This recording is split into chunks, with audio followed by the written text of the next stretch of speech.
무엇입니까?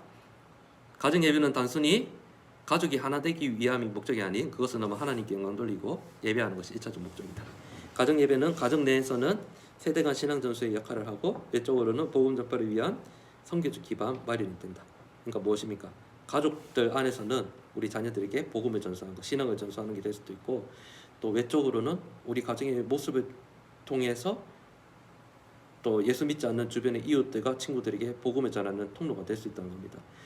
어떤 우리가 아는 어떤 부모 가정을 보니까 우리 가정을 봤을 때 정말 화목하더라. 왜 화목하더라 보니까 일주일에 한 번씩 가정 예배 같은 것을 드리더라. 그 예수 믿는 사람들이 가정에서 예배를 드리면 서로 더 화목할 수 있구나. 이거는 무엇입니까? 이제 복음 전달의 어떤 통로가 되는 거죠. 외적으로. 그래서 가정 예배를 통해 하나님이 살아계신 하나님이심을 우리 자녀들에게 인식시켜 주어야 됩니다. 예배는 가정 예배의 주인은 받으시는 분은 하나님이시기 때문입니다. 가정 예배를 통해 하나님께서 우리 자녀를 위해 어떤 일을 행하셨는지를 알려줘야 됩니다. 어떤 일을 행하셨냐? 하나님께서 우리 자녀를 이 땅에 보내주셨고 하나님께서 우리 자녀를 구원해 주시기 위해서 그 예수님을 보내셔서 십자가에 달려 죽으셨다 부활하셨다는 이 사실을 우리 자녀들에게, 이게 복음의 핵심적인 내용이잖아요. 이것을 알려줘야 됩니다. 단순히 하나님 감사하는 게 아니고 무엇이 감사하냐? 하나님께서 우리의 생명을 구원해 주신 것이 감사한 거죠. 하나님께서 지금도 우리들에게 생명을 주시고 우리를 살게 해주신 것에 대해서 감사한 것이죠. 우리의 필요를 채우시고 우리를 인도해 주시는 그 하나님께서 지금도 살아계셔서 인도하신다. 그렇기 때문에 모든 것이 하나님께로부터 났음을 믿고 감사하는 거죠. 감사. 그게 감사의 내용이, 제목이자 내용이 되는 거죠. 세 번째는 가정 예배를 통해 하나님의 사랑과 은혜를 기억하며 감사하게 하여라. 이거는 뭐 계속 말씀드렸으니까 뭐 더 강조 안 해도 될 것 같습니다. 네 번째는 가정 예배를 통해 하나님께 영광 돌리는 삶을 살게 하라.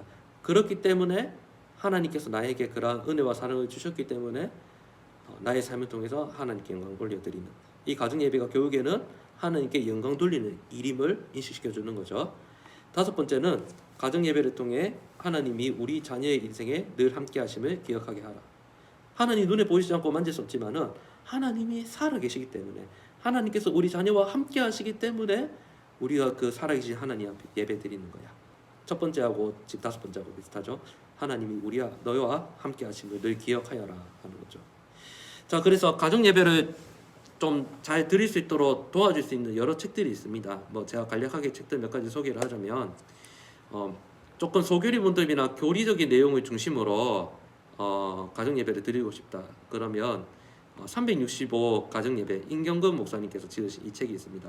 이게 이제 교리와 관련된 내용이 한 장 한 장씩 매일마다 할 수 있도록 되어 있거든요. 어떤 날은 세례, 어떤 날은 성찬, 뭐 어떤 날은 뭐 부활, 이렇게 주제들이 되어 있습니다.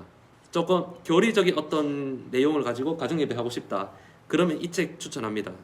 김태희 목사님이신 시끌벅적 소유리 문답 가정 예배. 이거는 이제 웨스터민스터 소유리 문답 내용을 텍스트를 중심으로 해서 가정 예배가 기획되어 있거든요.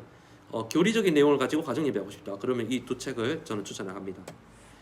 자, 이거는 뭐냐 하면 두란노 이야기 성경이라고, 이름이 어렵죠. 뭐 J.H. 뮬더 판 하링은 뭐 이렇게 되어 있는데, 네덜란드의 교회에 이제 어린이 성경을 이제 이 윤혜숙이라는 분이 번역한 거거든요.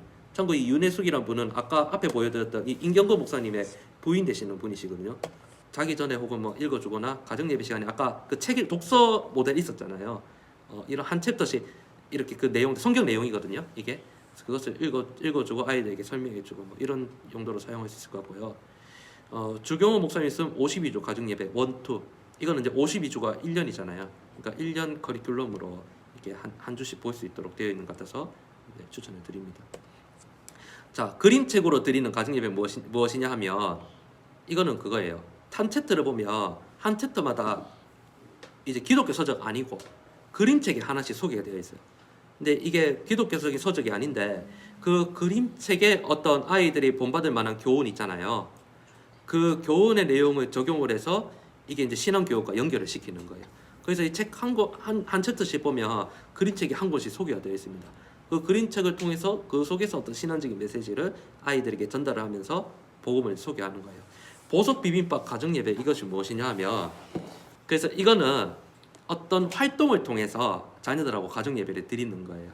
그래서 아까 제가 뭐 예를 들자면 말씀을 드렸죠. 그 이제 하나님의 형상 흙으로 만들었다 했을 때 직접 차를 꺾고 만드는 뭐 이런 말씀을 드렸잖아요.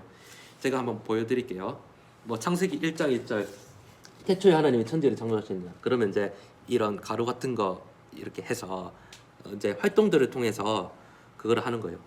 그래서 말씀의 교훈들 익히고 또 하나 또 보면은 뭐 이런 것도 있네요. 근데 예수님의 십자가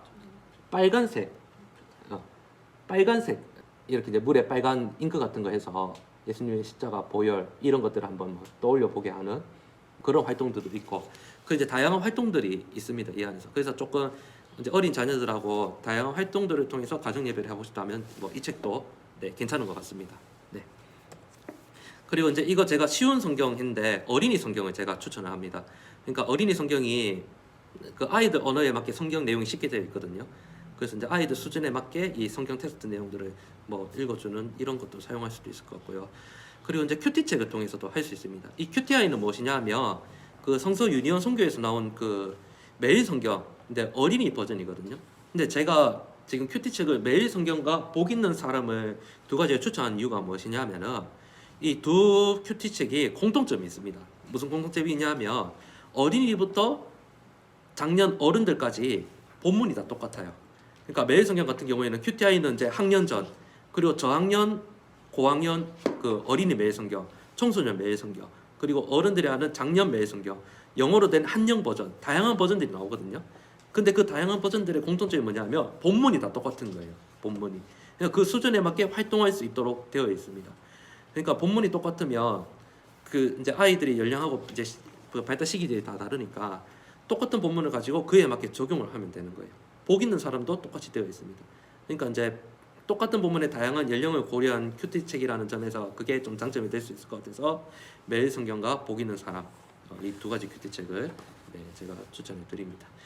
저의 결론은 그렇습니다. 드릴 수 있으면 제일 좋다. 근데 이게 저도 해보니까 드리는 일이 쉽지 않기 때문에 중요한 것은 우리의 가정에 하나님의 은혜를 기억할 수 있는, 감사할 수 있는 그러한 어떤 가정의 전통이어야 될까? 그런 모습들이 있으면 좋겠다. 그게 이제 제 나름의 개인적인 결론입니다. 대부분의 교회들이 그렇게 얘기하는 것 같아요. 가정예배 드리라 하거든요. 그래서 이제 가정예배 순서지도 형식, 예배 형식에 맞춘 그런 것들 제공을 해요. 근데 그렇게 하면은 가정예배 드리라 하면은 사실 그게 당연한 이야기긴 하지만 아직까지는 이게 좀 부담이 될 수 있다는 이야기예요. 근데 제가 말씀드린 거는 가정에서의 신앙교육의 가장 강력한 통로가 가정예배인데 이 가정예배 드리는 거 어렵지 않다. 다양한 관점으로 생각할 수 있다. 중요한 것은 하나님의 은혜 사랑에 감사하는 게 중요하다. 근데 그 감사를 우리 가정에서 새길 수 있는 그런 스타일을 고려하는 게 좋다는 거예요. 그러니까 무조건 드리라기보다는 그러한 자녀의 어떤 신앙 전수, 우리 가정의 어떤 이러한 신앙의 분위기를 형성하기 위해서 일주일에 한 번 교회를 가니까 그 6일 동안은 거의 이제 어떻게 보면 이제 신앙과 관련 없는 어떻게 보면 방치가 되는 생각하지 않고 살아가는 거잖아요. 근데 사실 보면 교회 같은 경우에는 수요 예배도 있고 금요 기도회도 있잖아요. 근데 수요 기도회나 금요 기도회가 왜 있는 걸까요? 주일과 그 다음 주일에 그 6일의 그 갭이 크기 때문에 그 중간중간에 우리가 하나님 잊지 말라고 해서 새벽 기도회도 있고 수요 기도회 있고 금요 기도회도 있는 거잖아요. 교회에서가 아닌 우리 가정에서 하나님이 기억할 수 있는 무언가를 할 수 있으면 좋겠다. 그게 제 나름 개인의 결론입니다. 네.